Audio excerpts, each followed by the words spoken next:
right, it's February 25th, 2014. We're here with Jim Seymour. Jim, where were you born? I was born in Illinois. And then you came to Lincoln County? Came to Ohio for school at the Hobart School of Welding in Troy in 81 and got a job in Cardinal Industries in Columbus. And then I got a job later on. I worked for the Combined Support Maintenance Shop here in Newark in 84. I got a job working for the National Guard at the maintenance shop.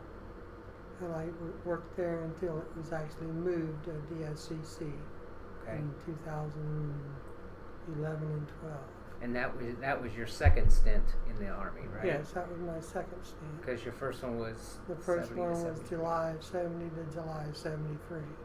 And where were you stationed then? I was stationed 12 months, 29 days in Korea. Started out in Incheon, and then later moved down to Busan, or Busan, whichever way you want to call it. And then I went to Fort Bragg, North Carolina. And you were telling me the reason that you weren't sent to Vietnam was because your brothers. I had two brothers in Vietnam, and because of the regulations, I could not be sent over there unless my brother, who was serving at that time, one was in the Marines, one was in the Army, so they could go in country together. But the one in the Army had to sign a waiver to let me come in and serve because he was there during that time. And he wasn't going to sign that waiver? No, he wasn't going to sign it. They never even asked him, because I asked him about it. He lost his leg in December of 1970, a traumatic amputation of the left leg. He was ambushed. He was with the 101st Rangers, and he was out, and they got ambushed, and he lost his leg. So it was almost 40. Well, when Devin died, I finally said, I felt guilty about not going to Vietnam because my brothers was there, and I asked him, said something about him not signing the waiver, and he said they didn't even ask him. So evidently they just let the order stand that I'd go to Korea instead of Vietnam. Right, which probably made your mom happy. Yeah, I think so. Because at one time, my brothers and I, there was 4 of us serving in the military. Wow. At the same time. Well, if you count Dean still being under medical. Wow. We were all serving at the same time. Were you drafted? Or did you enlist? No, I enlisted. I was regular Army. Okay. What they call RA, regular Army. Okay. So then that was your first while. And then your second one you started in 83? About 83, March or April of 83, I joined the Ohio Army National Guard. I was in 166 Infantry in Sullivan Avenue in Columbus, part of the 73rd Infantry, which no longer exists in the National Guard to this day. And then whenever I got the job at the CSMS, then I was transferred to the 214th Maintenance Company in Coshocton, which is still, that unit it's no longer around. It was deactivated too. Okay. And then from there I went to the 16th Engineer Brigade, the 416th Engineer Group, and I finished up my time in the brigade itself. The group was dissolved in 2006. And then I transferred from the group, which was in the brigade, to the brigade headquarters. And you were sent to, you told me you've been in Panama, Germany, Honduras? I was down on, when they went down to Honduras, we went down there for a humanitarian mission, and I went down as a technician, to work on the equipment. I was in the maintenance field, mechanic and an inspector. So my entire career in the military has been in maintenance on wheel and track vehicles. Right. So I went down there as a technician to help support the mission we had of building roads and stuff in Honduras. And then I went to Panama. I went down again in support of the military. And I went down as a military personnel that time as part of the brigade. Our brigade was in charge of the mission that was going on Okay. in the David area, the Cherokee Reservation in Panama. So I went down there to help set up the base camp and have it ready for when the units started rotating in to do the missions. And it was humanitarian missions for the Cherokee Indians. They built hospitals or clinics. They expanded schools. They did a little minor road repair, but mostly it was clinics, expanding health clinics or building new clinics and expanding schools and stuff for the Cherokees. Okay, I'm going to show my ignorance here because I didn't realize the Cherokees were in Panama. Is that someplace we sent them? Is that a United States reservation? They've been there. No, Okay. they call it. I think it's the descendants Okay. of the Cherokees that come to the United States. But if I remember right, yeah, it was the Cherokee reservation or Cherokee. David was the town, but it was the Okay. Cherokee province. All right. I think if you look on the map, you'll see that it is actually Cherokee. Written on the map was Cherokee. Yeah. Huh. And then you ended up in Iraq? And then I went to Afghanistan with the 416th Engineer Group. Was over there from 03 to 04 at the air base there, Bagram Air Base. And I went to Iraq with the 16th Engineer Brigade, 04, 09 and 010. Yep.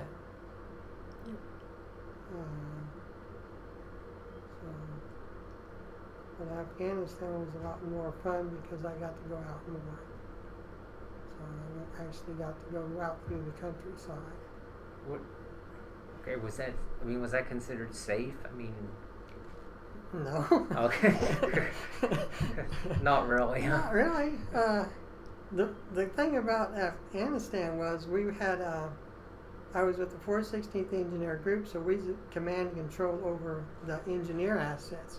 There was at Bagram. Okay. Well, we had a Polish unit, a Slovakian unit, a Korean unit, and an American unit. So I got to work with our coalition troops. Right. And I had a lot of fun with the Poles and the Slovakians and the Koreans. Well, Koreans, I'd already spent a tour in their Right. country. So, I knew a little bit of their language and stuff like that. The Slovakian Poles, they were a blast to work with. And then I got to spend Christmas with a New Zealand unit. And then we had an Australian guy that was part of our American unit. So I got to work with our coalition troops, the Germans. We went out sightseeing one day with a German engineer colonel. And then the British, I had a British major tell me how they won our American Revolutionary War. Oh, Actually okay. explained to me how they won and we lost. But I'd be interested in hearing that. I visited Baman Valley, where the big Buddha statues were carved in the mountain that the Taliban blew up. Right. I've actually been there. I've walked through the tunnels and stuff. I've taken pictures of where the statues used to be. Our New Zealand guys were there. But as far as anything outside the gate was a free fire zone. And then one of the jobs we had inside the gate was we cleared minefields. Oh, jeez. So we had our units out there every day. You'd hear an explosion, and okay, is that one of our? Did we hit a mine, Right. or is that incoming? Right. But they had what they called the big giant voice, and if it was incoming, the big giant voice would start screaming and panicking, and tell us all to get on our helmets and go to the shelter.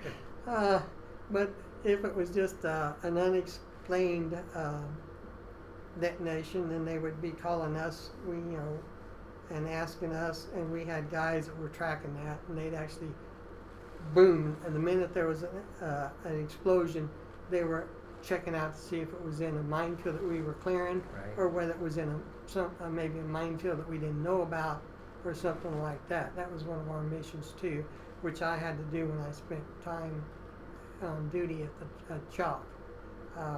was I had to do what they call the mind maps.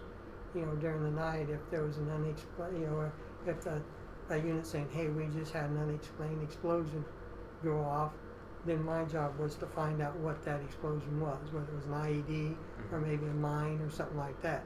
So I had to go through and check and do it, and if there was any minefields around there, boom, we listed them right off.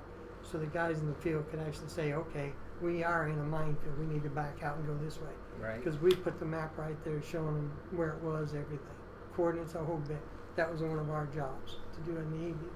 So it was a lot more, you know, a lot more to do in Afghanistan than my tour in Iraq.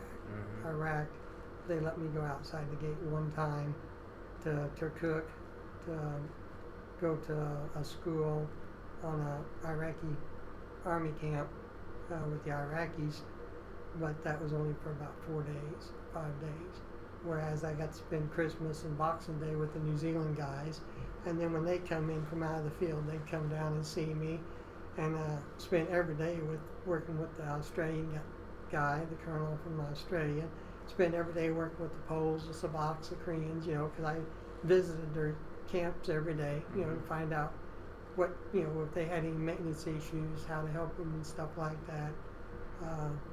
So that was a lot more fun. Did you have any problem ever when you went out, like just with sightseeing? When we was coming back from Bamman Valley, we was in a Toyota pickup truck, a red Toyota King Cab pickup truck. That was our vehicle, armored vehicle. It was New Zealand. The New Zealand guy, gunner on the back, was sitting there on a truck seat, mounted on a pedestal with a 60 caliber machine gun in front, very equivalent to a 60 machine gun in front of him. No armor whatsoever. The only armor we had on that was the doors. Oh my goodness. And we was coming into a town where they took small arms fire, and the vehicle in front of us started losing air pressure in his right rear tire. So I was in with the commander of the so-called convoy, which was 3 trucks, and he was on the radio saying, keep moving, keep moving. He didn't want us to have to stop inside the town because they took small arms fire. Right. So he knew, you know, it would be harder for us to do a perimeter security inside the town. So he just kept his eye on that tar, telling those guys to keep going, keep going, keep going. And once we got outside the village, then we had to stop and change the tar. It was completely flat, and they couldn't afford to run a tar or, you know, run the rim, because, you know, parts just don't grow on trees over there. So we had to stop and then do perimeter. I found that I had to go farther away from the guys working on the tires because I was laughing so much. You know, it's bloody. Where's the bloody Jack? You know, and the British stuff. And I was sitting there laughing, and I was trying to guard a river beside us, so I was guarding both sides of the river, and I could look down behind the row of houses in front of me, and I could see houses over here. And I was trying, you know, to watch this area and trying to keep from laughing because I was listening to these guys trying to change a tire. The only one that knew how to do it was me and the guy sitting behind the machine gun. And neither one of us could come in and change a tire for him because each of us, you know. And I looked at the other guys, the other 2 guys that were with me guarding, and each one of us were sitting there laughing at each other. And the more we looked at each other, the more we started giggling, and the more we kept moving out farther and farther and farther, so we could, you know, isolate ourselves and at least, you know. But the nearest problem we had was we got hit with we got mortared several times. But we had rockets. We were expanding the airfield, working on the airfield, because we was getting ready to bring more troops in. So being an engineer unit, we cleared the ground, then we drew up the plans to build the buildings to, you know, for troops to occupy. We did the fire bases and stuff like that. So the things that we built were high value targets and stuff. But we got rocketed one night, and it was a little weird that the older guys like me, we were standing out there taking bets on where that rocket would hit, and the younger people were all inside the bunkers and stuff.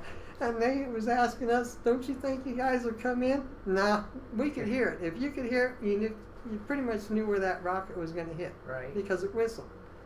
If you couldn't hear it, then that's when you got inside. So we were standing out there doing that.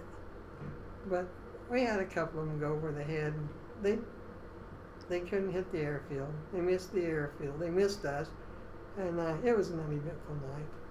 But they did get small arms fire and stuff like that. But as far as when we went out, we went to a school, and it was eye-opening because they still didn't allow girls to go to school. So the school was pretty much a 4-room building with one blackboard, one table, one chair, and about 20 kids, all young kids, young boys, in each class. With no pencils, no papers, no nothing. So we took them out pencils and papers and stuff, and took them, volleyballs and stuff like that, and so Right. we actually went out and met more of the people and dealt more with the locals. But yeah, that was the New Zealand guys. That was a blast, man. And they ended up making me an honorary Kiwi. I'm the only American soldier I know that gets to wear a little baseball cap with a white kiwi bird on it, signifying the New Zealand Army. I'm the only guy I know that has that hat, and that was given to me by those guys. Have you been able to stay in touch with any of them No. through email or anything? No, that's just really, we didn't think about it because it's just taken for granted that I've met guys that I've served with on active duty. I went to school. When I became a warrant officer, I went back out to Aberdeen about 10 years later to go to a school out there, and I run into one of the guys that was in my class of warrant officer 10 years before that. And I've run into different guys that I went to school with at different places throughout Right. my time and stuff. So that's the biggest thing about the military is the camaraderie. You don't miss the military, you don't miss the politicking and stuff like that, you miss the people. Yeah. That's the deal about that. But yeah, I had the New Zealand or the Australian guy, he actually come to the United States and visited us. We Neat. ran into him up at Grayling, Michigan, when we was up there training the brigade up. The 16th Engineer Brigade went to Iraq twice. Okay. So the first time they went there, our group, the 416th group, was assigned to train them up because we'd already deployed and been back. So we were part of the 16th Brigade, so we were assigned to train them for their mission. And Major Carroll was there, and he heard that, through the grapevine, or he kept up with some of the officers in our unit, so he was heading through Michigan, touring the United States, and he stopped in and seen us, and I got to see him again.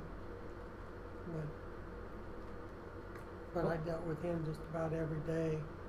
Afghanistan was the first place where I actually tracked dogs, mine dogs. The commander was briefed every day on how many mine dogs we had that were ready for duty, and where the new group of mine dogs were in their training, because they had to be trained up and certified before they were turned loose to clear minefields. Right. And they were the last line of defense. We'd go through mechanically and clean the minefields. We'd go through manually and clear the minefields, but the minefield wasn't certified clear until that dog went through, because they were so good at their jobs.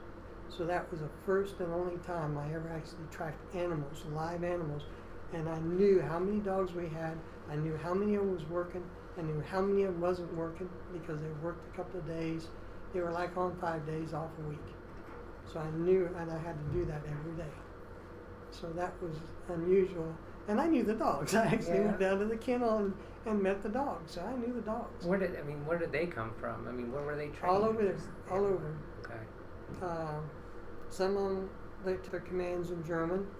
So it was so they wouldn't be distracted. Right. But no, they were trained all over the world.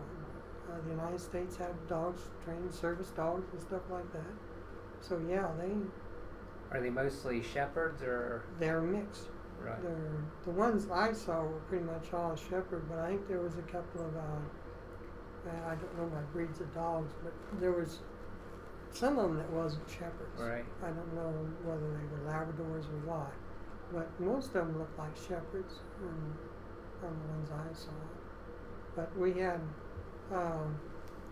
two groups. There was a southern group because we had our engineer units down in Kandahar and in Bagram.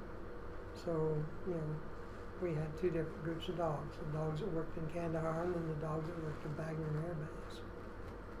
So, but I could go over any time. Anybody really could go over any time you wanted and play with the dogs. They loved to be exercised and go out and play. Right. Yeah, they were really good dogs. So, What were the conditions like in Afghanistan, like weather conditions? I mean, about like here. really? It got hot. The southern part, Kandahar, could get hot because it was a lot of or similar what they call desert. Bagram was in the valley, mountains all around, but it could get hot. We had snow. We went out for an excursion with the German engineer to go see a tunnel that the Russians built. They had to use special engineering techniques and stuff to build this tunnel.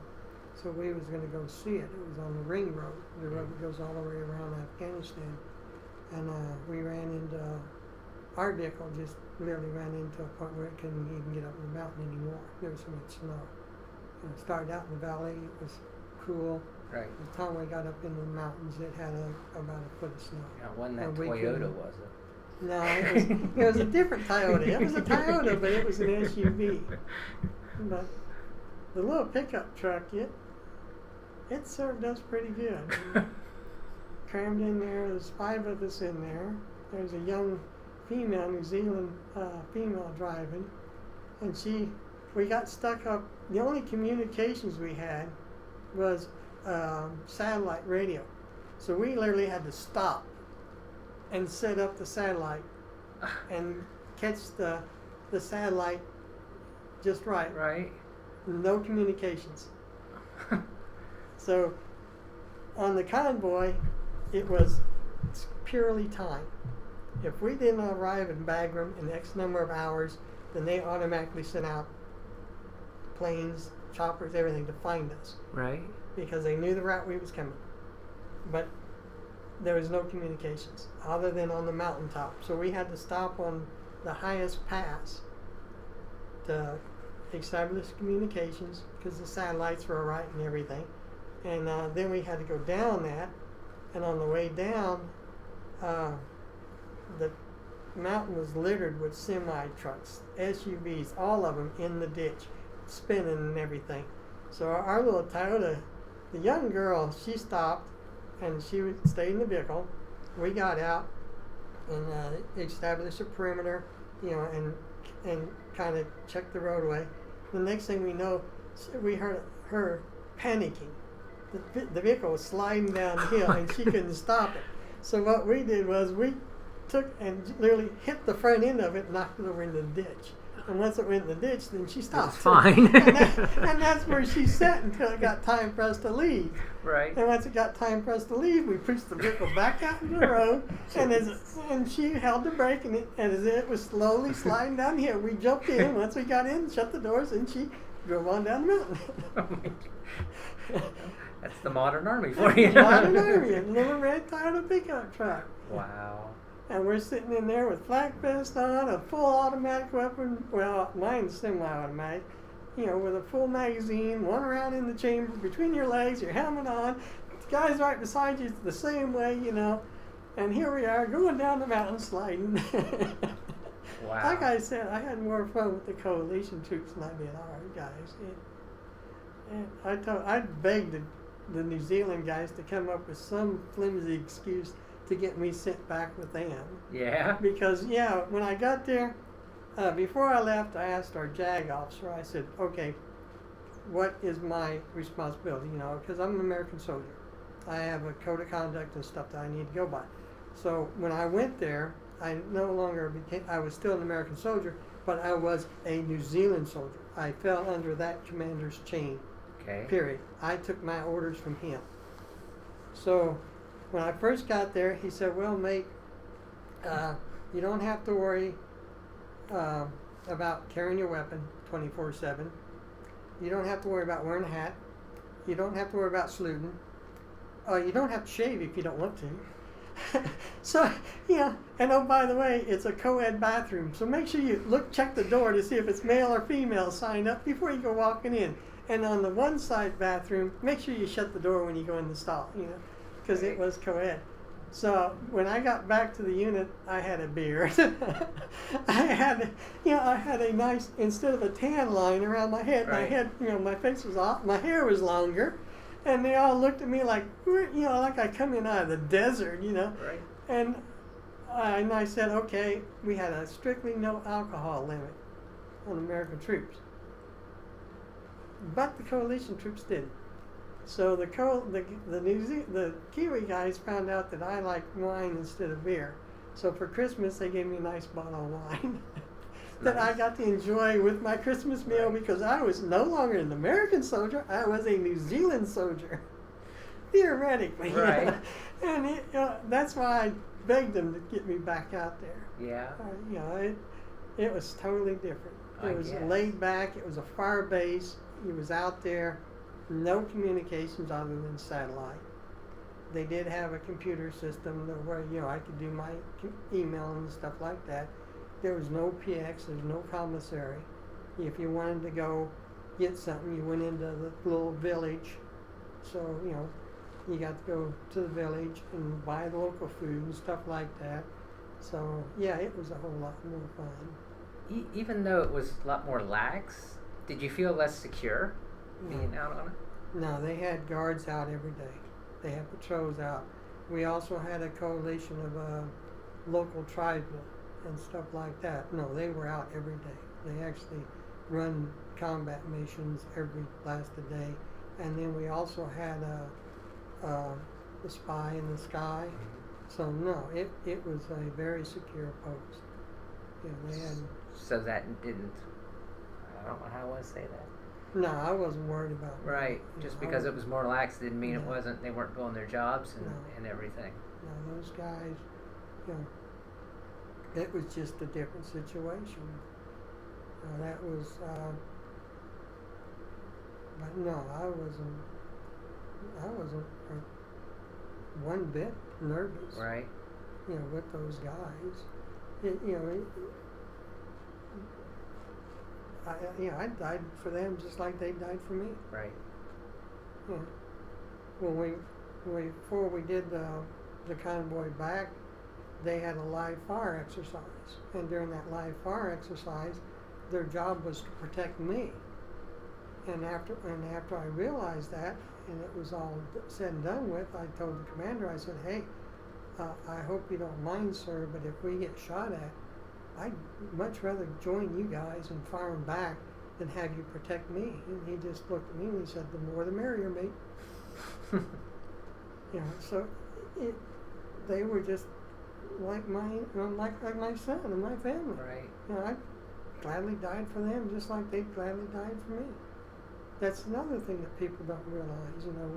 There's a lot more people out there, the Poles, the Slovaks, the Koreans, that are there because of us. They're there to support us. So the policies we have not only affect us, but affects them. That's the other thing. Right. Even the French soldiers were there, and they had combat troops out every day, on combat missions. So then you decided to retire. Political correctness got in the way. My last tour was not that good, period. And the attitude, the mission, and the people all changed. Well, I couldn't take it anymore. Okay. What if a school kid's listening to this? What do you want them to take away from your service? Freedom's not free. You can go to any time in history and you will find that freedom was bought and paid for by somebody else's blood. It's so easy to take for granted what you have if you've never had to fight for it. But it is so hard to get it back once you lose it. Yeah. Well, I thank you. Is there anything else you want to add about your service or anything? No, other than, again, it comes down to you don't miss I don't miss the military. I'm not what you'd call a big supporter of the military anymore. What I do miss and what I do support is the people. You know, when it comes down to it, it's the guy on your right or left that is going to decide whether you live or die. Yeah. And if you don't trust those guys, then you might as well just hang it up. But it did open up a lot of things for me. It did allow me to work with a lot of different people around the world, and see, in Bamman Valley, the people, there was very few trees and stuff around, and their houses were made out of stones piled up on top of each other, and it gets down below zero up in those valleys, and you wonder how these people can live in that one-room stone hut the same way in Panama and stuff like that. It makes you realize just how lucky we have it here. And it makes you even madder because of so many people that's willing to flush that down the tubes. Yep. Well, I appreciate you taking the time to share all that.